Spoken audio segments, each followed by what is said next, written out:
Hello，大家好，我是店家阿伯。一支队伍从充满希望到前途未卜需要多久？夏季赛的威武会告诉你，只需要1个月。继春季赛以王者之姿横扫 LPL 拿下常规赛第1后，夏天的威武神奇不再。尤其在常规赛后段，练兵小龙宝被 GDG 和 OMG 暴打之后， S 赛门票显得愈发摇摇欲坠。8月21日，威武迎战刚刚1穿2状态正盛的 LNG， 两位冠军中单在季后赛狭路相逢。法师版本 Rookie 强，战士版本 Doinb 强的经验告诉我们，威武凶多吉少，但双方贡献的视觉效果足以让本轮 BO5 成为名局。第一场比赛 LNG 中单梦魇配合凯南猴子打团无解，泽立疯狂收割，威武4保1阵容被打麻了。次局威武没改变 BP， 但刻意关照阿乐，上中野疯狂提速，打出了20-4的巨大分差，扳回一城。双方回到同一起跑线。第3局小龙宝选出虚空女皇，奇招想打中后期，但 LNG 的纳尔加猴子加阿卡丽太完美了，这是选红色方的威武必须要承担的。前期小龙宝也去炸了，Tarzan 和 Doinb 获得了超时间发育，中期一路碾压之势拿到赛点。于是第4场比赛，威武战队更换打野，卡萨临危受命上场玩梦魇，网友调侃卡萨活成了麻辣香锅的模样。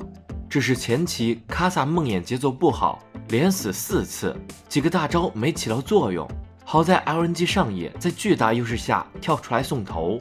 ，Doinb瑞兹也是每波团战都被秒。35分钟，威武打出奇迹团，双 C 夜袭 LNG 后排，强行把比赛拖入决胜局。决胜局的威武做出了电竞经理100分的 BP， 但卡萨或许是太久没打训练赛，为接连 Q 闪失误，大招假猴，在前期送了 LNG 2波大节奏。中期 Rookie 岩雀一度让观众看到了希望，但猫咪抢卡萨龙埋下了伏笔。30分钟龙魂团，阿乐单切卢锡安后晕住纳尔，带 Light 打出了0换4的完美团，随后 LNG 一波结束比赛。在比赛结束后，威武的官博也是彻底沦陷了。威武官博下方的评论如下：首先是很多人吐槽威武想要赢下比赛，就只能看中路和下路，上野差距非常明显。很多人要求上单和2个打野下赛季赶紧滚蛋，也有人怒斥威武教练 North 为什么要给对面拿到5把泽立，这个英雄本来就很 OP， Light 玩的也很好，结果威武这边根本没有处理。还有人让 North 赶紧滚回韩国的。威武这边首先最关键的就是上路 Rich 的问题，自从常规赛输给 The Shy 之后，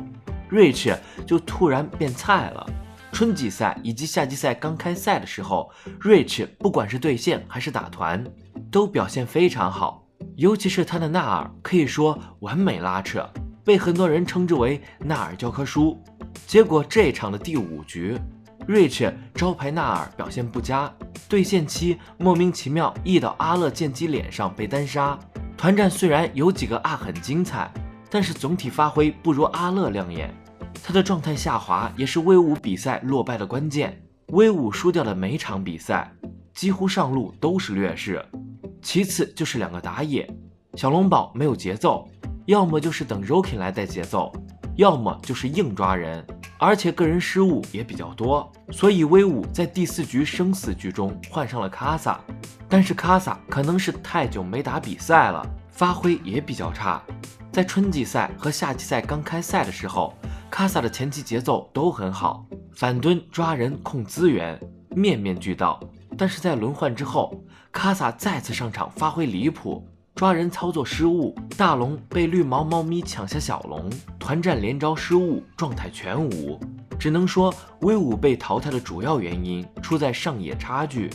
Rookie 前4把表现也一般，但岩雀在决胜局算是尽力级发挥，几波团战都靠他力挽狂澜追回经济差距，打出全场最高伤害。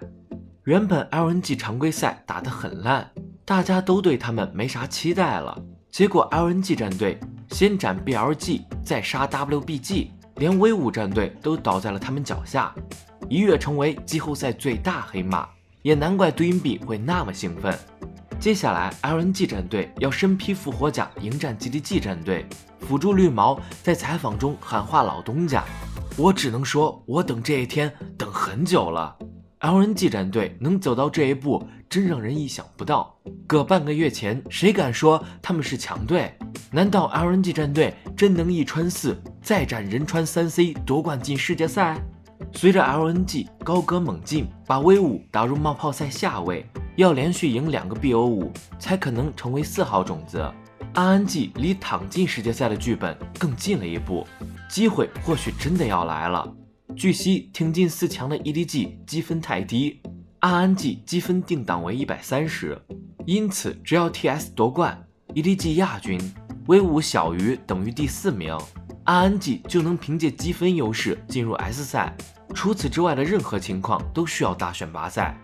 春天的所向披靡，夏天的版本迷失，上单的众生平等，生死局的梦魇打野， ADC 的逆天改命。这支威武难免让观众联想起 S8 差点就下起金色雨的 RNG， 但和 RNG 相比，威武还有 Rookie 能挽狂澜于既倒，这大概是那句你可以永远相信宋一进的诠释。更何况他们还有机会继续前进。而对于 LNG 粉丝而言，队伍状态的显著回暖和阿乐对银币密不可分。但阿乐之所以能变得这么稳健，还是需要佩服教练的果断，希望他们可以走得更远。最后，大家觉得威武输在哪里？欢迎留言分享你的看法。LPL 4强名单已经确定，上半区 EDG 对阵 TS， 下半区 LNG 对阵 GDG， 采用双败赛制，每支队伍都有2次机会。威武掉入冒泡赛争夺3、4号种子，